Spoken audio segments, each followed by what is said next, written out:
Comic books have villains, but nothing fuels rage like an NFL player fans absolutely love to hate. Football is violent by design, but some players cross a line, turning raw intensity into something fans never forget. Let's be clear right up front. Football violence is not real-life violence. This is a controlled battlefield governed by rules, whistles, and consequences. As George Kittle once said, football is a violent sport, and if you don't go to that dark place, you're not going to last. That dark place is the switch players talk about flipping the moment cleats hit the turf. But here's the line. Intensity doesn't excuse intent. Playing angry is part of the job. Playing dirty is a choice. And beneath the pads and helmets are human beings operating under insane physical, emotional, and mental pressure every single snap. And this is where fans enter the chaos. The word fan literally comes from fanatic, meaning extreme, emotional, or irrational. One dirty hit, one bad game, one fantasy football loss, and suddenly a player becomes public enemy number one. Fans don't wait for facts. They just pile on. Just look at David Montgomery, a player never accused of dirty play, yet online, hate got so ugly it pushed him toward dark thoughts, all because of fantasy frustration. That's where passion turns poisonous. Trash talk is part of sports. Dehumanizing players isn't. Moral of the story? Don't be that guy. There's a difference between hard-nosed and dirty. Hard-nosed players hit hard within the whistle. Dirty players keep going after it. Late hits, cheap shots, extra shoves when no one's looking. That's how reputations are born. And once you have one, it follows you into every stadium, every snap, every matchup. Officials watch you closely. Opponents target you mentally. Fans boo louder. And the 10 players on this list, they didn't just play the game, they left scars on it. Brandon Browner, defensive back. And here's where the list officially turns ugly. Brandon Browner is technically remembered as part of Seattle's legendary Legion of Boom, but his personal brand leaned way closer to Legion of Doom. Browner didn't just play physical, he played reckless. Every single snap felt like he was one flag away from ejection, and more often than not, that flag came flying. He built a reputation as one of the most penalized defensive backs the league has ever seen, and defenses expected chaos when he was on the field. Receivers braced themselves. Officials watched closely. Fans groaned before the snap. But his controversy didn't end with football. In July 2018, Browner was arrested for breaking into a former girlfriend's home in California, allegedly chasing and attempting to kill her while children were present and stealing her Rolex.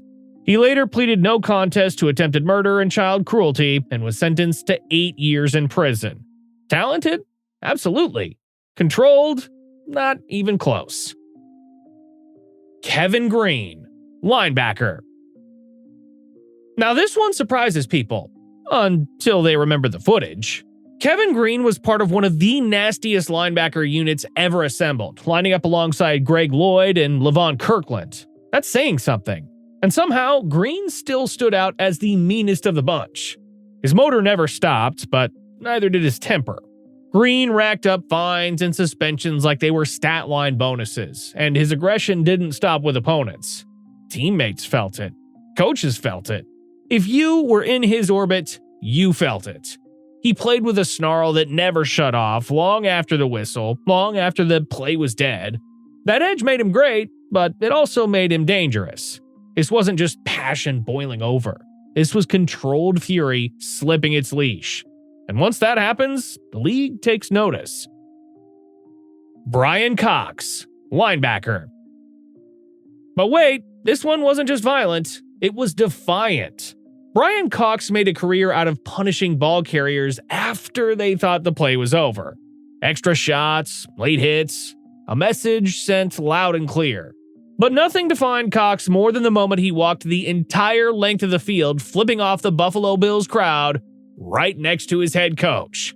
No apology, no hesitation, just pure rivalry-fueled hostility. That wasn't adrenaline. That was intent. Cox played like every snap was personal, especially against rivals, and fans responded in kind. Boos followed him everywhere. Officials kept eyes glued to him. Opponents knew retaliation was coming. It was just a matter of when. This wasn't about football fundamentals anymore. This was about dominance through intimidation. And once a player crosses into that territory, the villain label sticks for life. Charles Martin, defensive line. This is where the list turns from uncomfortable to unforgettable. Charles Martin's name is forever tied to one moment, the brutal late hit on Bears quarterback Jim McMahon. The play was already dead. The message was already sent. And then Martin drove McMahon into the turf anyway. There's no glorifying it, no defending it, and no rewriting what everyone saw. The league knew it too.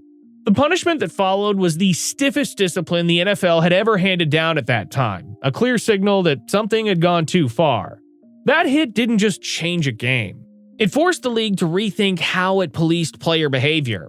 From that point forward, the NFL understood reputation wasn't enough. Action had to follow. Martin didn't just become a villain to fans, he became a cautionary tale the league still references when discipline crosses into precedent-setting territory. Richie Incognito, offensive line.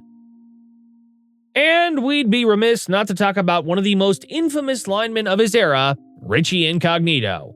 On the field, Incognito was a bully in the purest sense. Flagged constantly, penalized for unnecessary roughness, eye gouges, chop blocks, and a nastiness that players and fans alike noticed.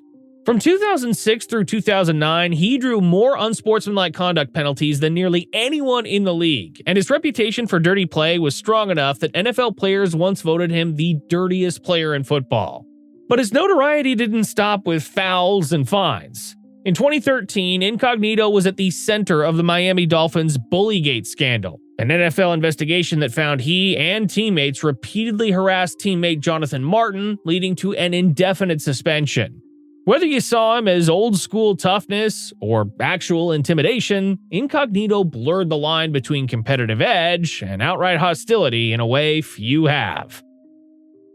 Brandon Meriweather, safety.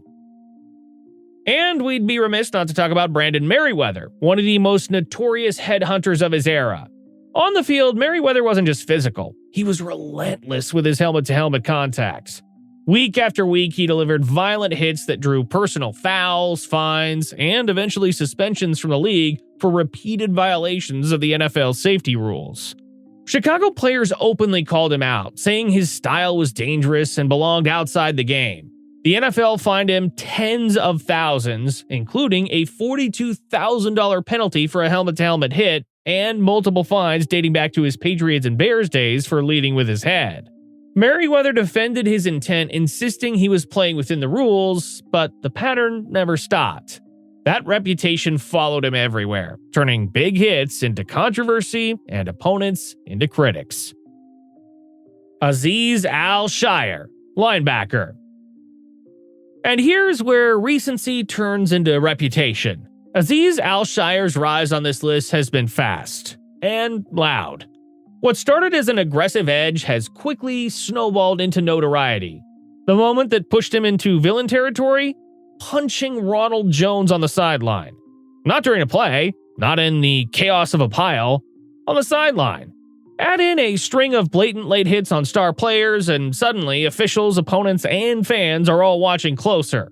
That's how it starts. Once the league believes you're playing outside the whistle, every hit gets replayed in slow motion.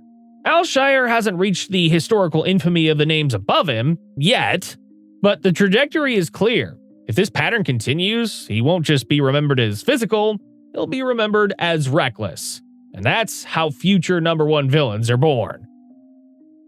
Bill Romanowski, linebacker. Now we're talking about a villain with no off switch. Bill Romanowski wasn't just dirty on Sundays, he was dirty in practice too. Fined well over $100,000 across his career, Romanowski built a reputation that terrified everyone around him. Opponents expected cheap shots. Teammates braced for collateral damage. And then there's the moment everyone remembers, the 1997 incident where he spat directly in an opponent's face. No adrenaline excuse, no heat-of-the-moment defense, just pure disrespect. Romanowski played with a maniac edge that blurred the line between competitive and dangerous. Coaches tolerated it because it produced results. Teams feared it because it created chaos. You never knew who he would target next, and that unpredictability made him as feared as he was effective. Romanowski didn't just cross the line. He erased it, then dared the league to stop him. Vontaze Burfict, linebacker. If reputation alone earned rankings, this man would already be number one. Vontaze Burfict entered the NFL with a warning label attached, and everything that followed only confirmed it. The same dangerous tendencies from college showed up on Sundays. Late hits, headshots, and plays that left opponents slow to get up or not getting up at all. Over time, the fines stacked up. More than $4.2 million in penalties, suspensions, and discipline. That's not a fluke. That's a pattern. Burfict didn't just toe the line. He sprinted past it again and again. Multiple hits directly led to injuries, altering careers and games in an instant. Fans didn't just boo him, they waited for the next incident. Officials didn't just watch him, they anticipated him. Many argue he's the worst villain the league has ever seen, not because of one moment, but because it never stopped. When a player becomes synonymous with danger itself, the debate ends. Ndamukong Suh, defensive tackle. And at the very top of the list, the name that made stadiums tense before kickoff, Ndamukong Suh. Suh wasn't just dominant, he was ruthless, a force in the middle who could wreck an offense without saying a word. But what turned him into public enemy number one wasn't talent, it was timing. Hits before the whistle, hits after the whistle, extra force when the play was already over. Over time, it stopped feeling accidental, especially in Chicago. Bears fans knew this story all too well.